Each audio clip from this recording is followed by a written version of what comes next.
Nadana sengo moko fati beton. Ndamba pambola yo sala musolo kende likoso.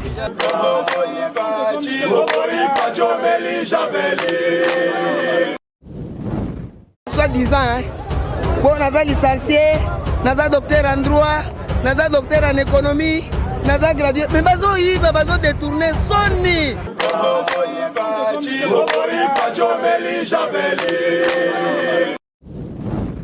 Makala o combien de présidents balekani abayebi yango te ye penda économie na système mboka to comme ta ville lelo en tout cas nzamba batela ye asala to ko na mai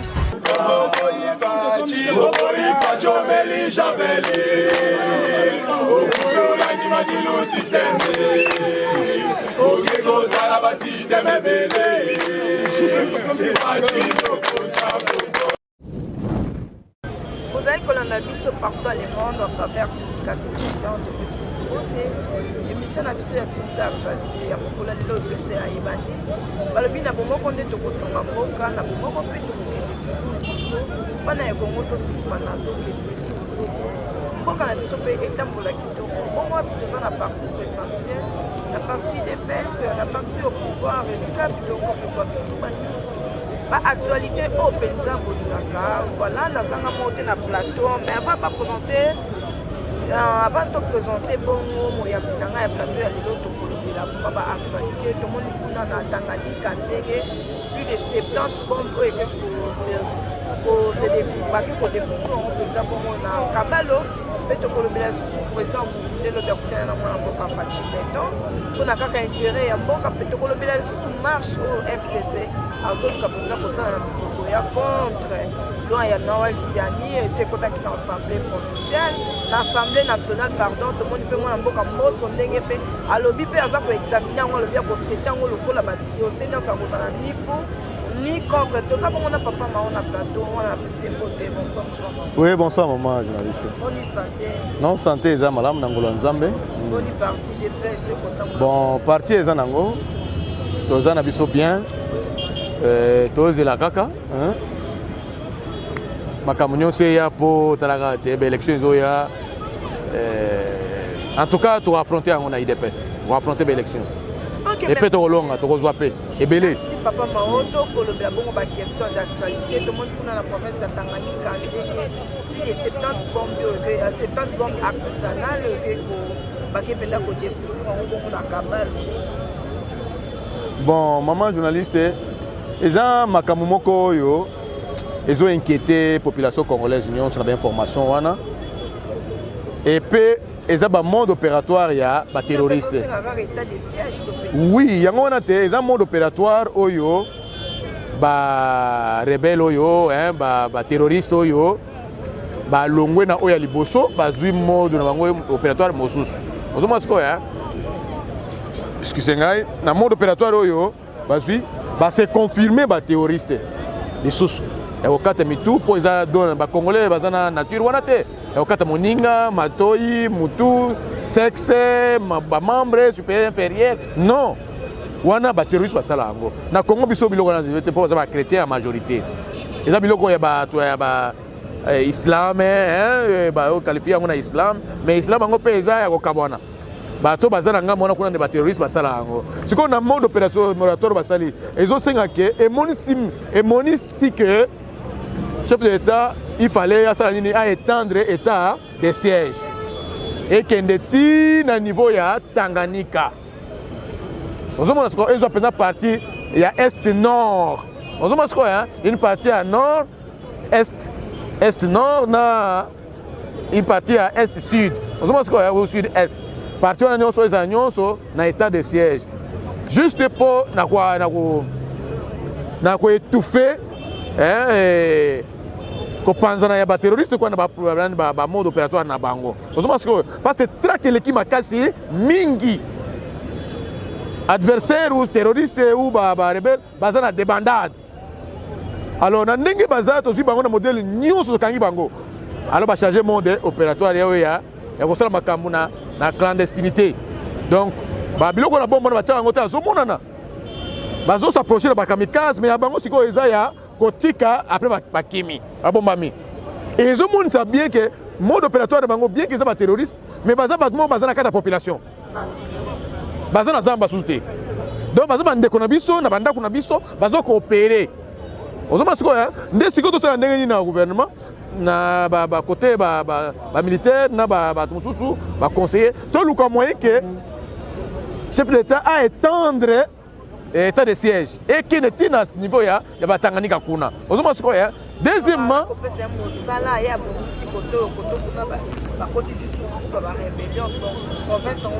oui donc to anticiper l'événement ozoma siko ya au lieu de kasu kuna o ba komi boye to étendre état de siège et qui ne tient na ba côté tanganyika kuna ozoma siko ya na ndenge bazo kende c'est que batwana bazape kuna et puis baza na kata population deuxièmement to lukana ba élément wana oyo ba bombe artisan o bazui batala ba élément constitutif oyo ya bombe wana est-ce que ça local ou les autres importés est-ce que ça matière chimique oyo ba fabrikango wapi soki ba pays voisin pas de problème soki na pays na biso na katiawa to luka ba atelier wana ba laboratoire wana à partir matière wana to ko limiter yango ozoma siko ya to ko yeba nana osala ngo atelier nini maison nini tout ça to ko zo yango on comprendre hein?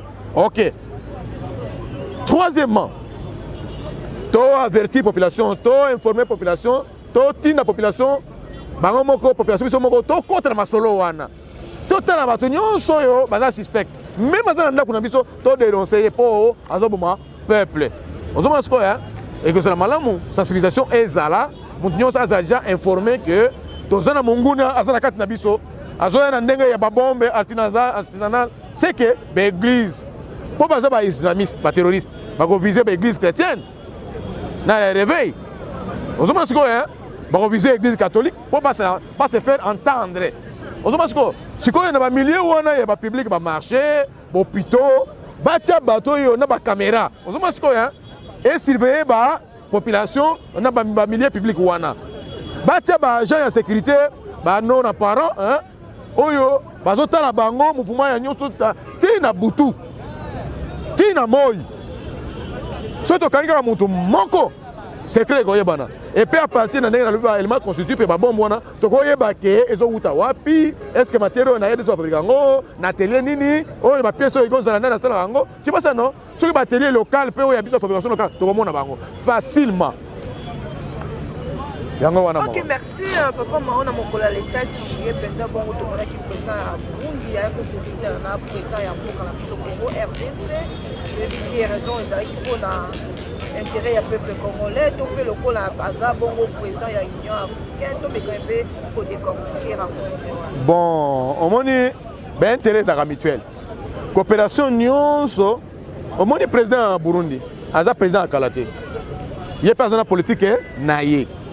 Peut-être que la politique nangai on a sala nazana droite ya kozala en contradiction na politique ya RDC ya président Félix azana intérêt à roya pour azala bien un voisin pour voisin wana nde mutako déstabiliser ozomona siko et surtout na ba prédécesseur na ye o makambasa na RDC ye alingi na ye ko makambo wana te coopération wana eko aider RDC na tailler ba relation à bon voisinage na Burundi pour na permettre ce qui un jour que moninga na biso mosusu asala biso erreur to ko za la complicité na wapi na Burundi ça existe tous la te biso moko na adversaire 5 et ko simba te mais to luka moyen que parmi ba pays ba bazo sala biso mabe tous la peine ba oyo bazo partager pouvoir na nani politique na biso o to za pe en bonne relation.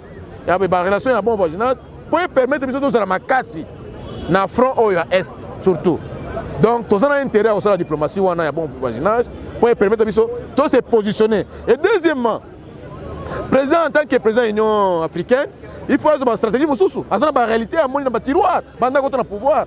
Il faut avoir la politique, il y a des initiateurs de la stratégie, il y a des initiateurs de la vision. Et de la nationale comme internationale. Parce que Moutou a visionnaire, a sa visionnaire, a créé la biloko wana, yende Mouta Konza Kabat.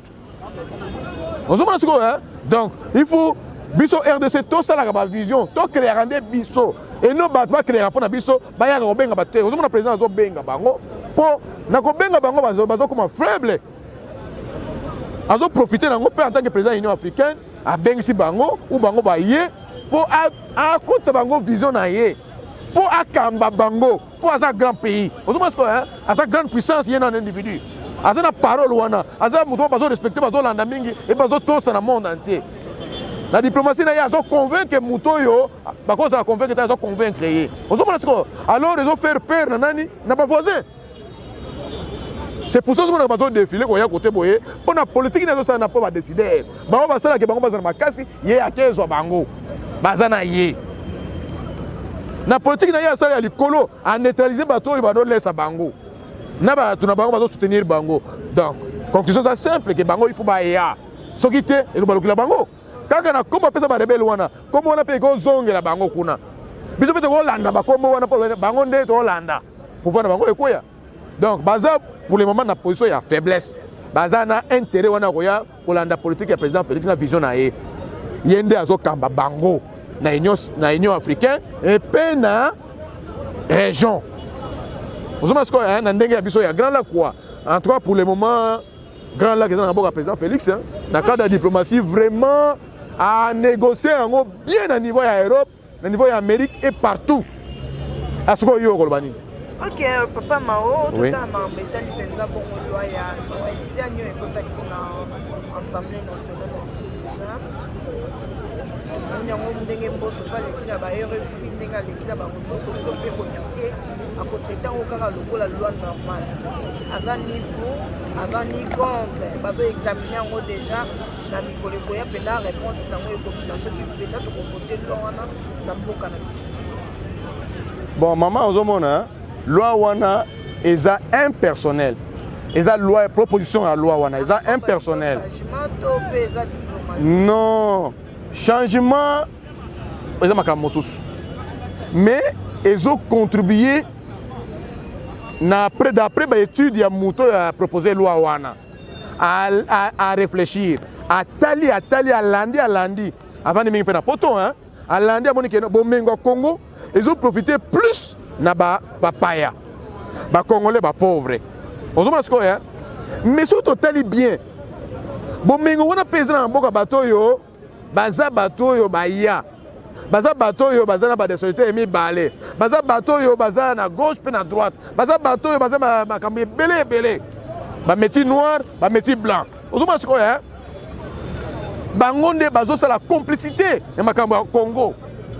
Autre chose, dans le loi EKI, autre chose, dans l'expérience autosui, pendant l'indépendance, style lelo, et surtout dans l'arrivée à l'entrée à Abdel, dans le quota, dans le Congo et comment, diriger le chef d'état-major de Rwanda, James Kabarebe, chef d'état-major de Congo, le Congolais total na biso. Est-ce que tu as Makambo? Ba diriger biso na bato oyo doute kota ki na ba congolais si ba identité si ba nationalité pourquoi tu vivre quand na ba doute pourquoi tu vivre avec inquiétude parce que l'autre n'est pas avec nous par leur comportement par ba investissement na libanda par rapport à la rencontre na libanda par rapport à la prise de position na libanda non moninga atali azui courage wana binato sala ngo mebeko peut-être eza parmi ba facteur c'est que ba pauvre. Vous savez ce que c'est? Alors, tu as verrouillé fonction du président de la République. Loi wana ezo verrouillé fonction du président de la République. Institution wana ya munene ya influence munene pour mboka. Oya zoka politique ya mboka nyonso, oya tala politique ya mboka nyonso, oya zoka décision politique ya mboka nyonso. To verrouillé yango. Loi wana proposition ya loi wana ya ndeko Tchani. Ils ont la nationalité à Moutou, ils ont diminué la nationalité à Moutou, ils ont dit que Moutou est mondele ou bien ils ont Moutou, ils sont contre les blancs et les noirs, non. Moutou non, c'est la nationalité naïe. Quand on est au Congo, on est congolais. Mais, Nandenge comme président de la République na Congo, et Sengeli que na des papas, des pères et des mères congolaises. Mais tout le monde est là, FCC n'a pas côté, mais là on va marcher contre bon, comme marché, c'est la constitution, ils ont autorisé, non?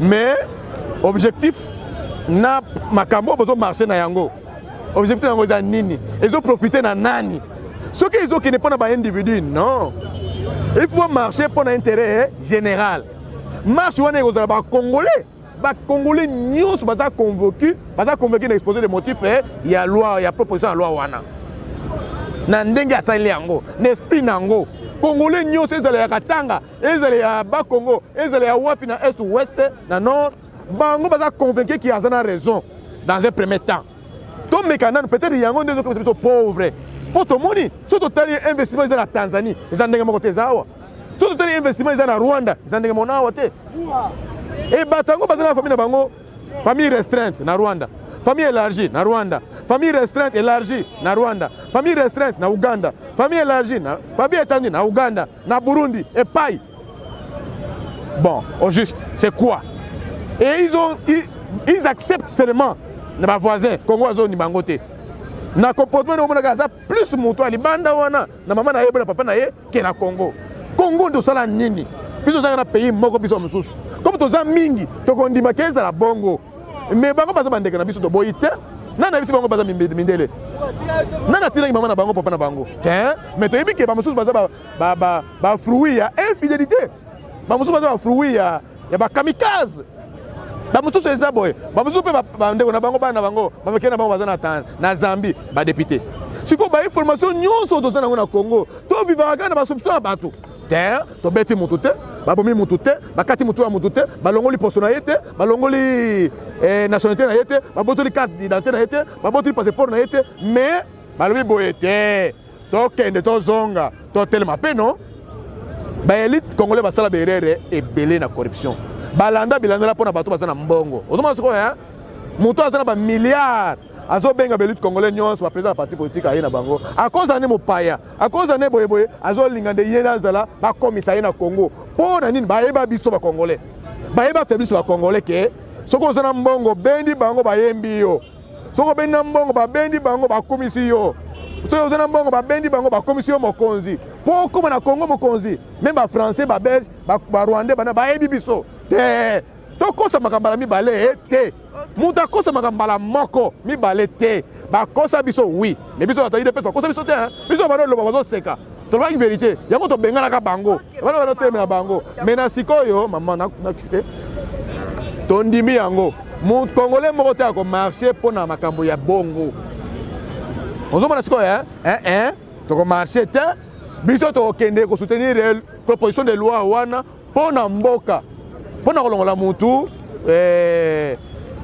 nationalité na ye te. Merci vraiment ya kolobeza ebele via air donc tochute awa nano mpenza tokabani awa mpo tozala disposition makambo numéro ya téléphone mpe message na badiaspora bakongomani bon mpona bakongomani nyonso oui mpona bakongomani oui bakongomani nyonso tokopesa bango mbote ebele bakombata nyonso balandaka biso tokopesa bango mbote ebele ya poto balandaka mingi namona ba message na bango na ba félicitations na bango merci beaucoup en tout cas na ndenge ya tosonaka mutuellement mais en tout cas toza wana pona mboka toza wana pona parti na biso ndenge boninga na biso boye biso bandeko na biso bakota na IDPS ba soutenir IDPS c'est comme président na sika wana toza majorité un jour na 2023 pour topesa pouvoir nyonso na biso moko tosala mboka na ndenge esengeli na ndenge ya projet de société ya IDPS le peuple d'abord ozomona siko mais mpona kozwa ngai bokobenga na plus 243 81 43 78 78 2 nakobandela plus 243 81 43 78 78 2 okomona ngai na WhatsApp mais na appel obengi na kondima na yo na ndima bato nyonso. Mais en tout cas, pour le Congo, tu as confiance dans mon Mboka, président Antoine Tshisekedi. Confiance dans ton pays, il y a attendez-le. Alors, c'est la biso yango. Et puis, Mboka na Mboka azakana mwana na ye. Mwana nde ya Mboka abongisaka Mboka na ye. Mopaya abongisaka Mboka te. Azande kona biso. Biso moko nde tokumisa ye, tozala na ye, tosimba ye, azomema biso.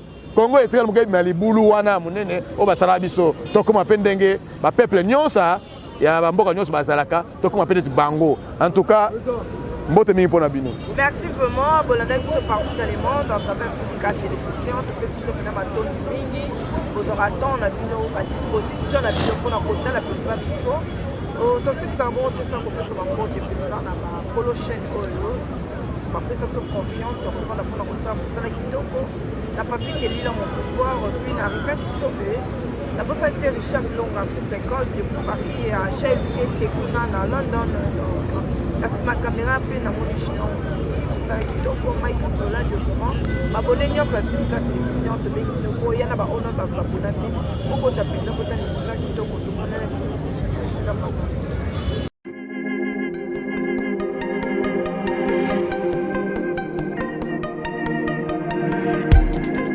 Après 25 ans d'expérience, eh oui, de 1995 jusqu'à ce jour, Elton Store, l'unique shop congolais de Londres, la Grande-Bretagne, où il à Londres, et Zalikosa la fierté à la communauté Nabiso, et surtout, il y a un homme d'affaires congolais sérieux dans la diaspora. Oh yes, yes, yes, yes. C'est créé Elton Store et Zalika Kamoko, le sérieux, à quel na service qui toko na ba client na ye. Avec ma produit où il y a première classe, il y a qualité supérieure. Oh, il y a ma bombe à Eden Store. Oh yes, mon climat bimbe yeba. Ma maman à Londres va confirmer. Eden Store, c'est le perso des produits cosmétiques. Il y a solo produits originaux. Et yes, les alipes perso de produits alimentaires, naturels et organiques. Au travers de nos produits cosmétiques, Eden Store détient le secret. Secret ya solo, où ya poso ya maman moi c'est qui toko. Poso ya moi so penza basali kolula, poso ya moi so mobala kotala ya lembate. Poso so ko tamboli masanga sima. Eh oui, yango ne ba produit zo tekama na kati Eden Store. Na ba produit alimentaire, où ya Eden Store, yango de secret ya cuisine ya maman congolaise. Eh oui, nyonso ko se pensa mobali na yo ezali. Pondu, matembele, ngai, ndole, fumbwa, ndunda, bilembwe, oyo nyonso penza, oyo kobonga pona cuisine na ezali. Oh yes, yes, yes. Olingi mobali na yo asepela na yo libela na libela. Olingi mobali na yo atalaka yo lokola mwasi azali kolula sika. Oh yes. Olingi mobali na asisa biloko nyonso tielaka ye na mesa. Secret ezali kaka moko. Eden Store.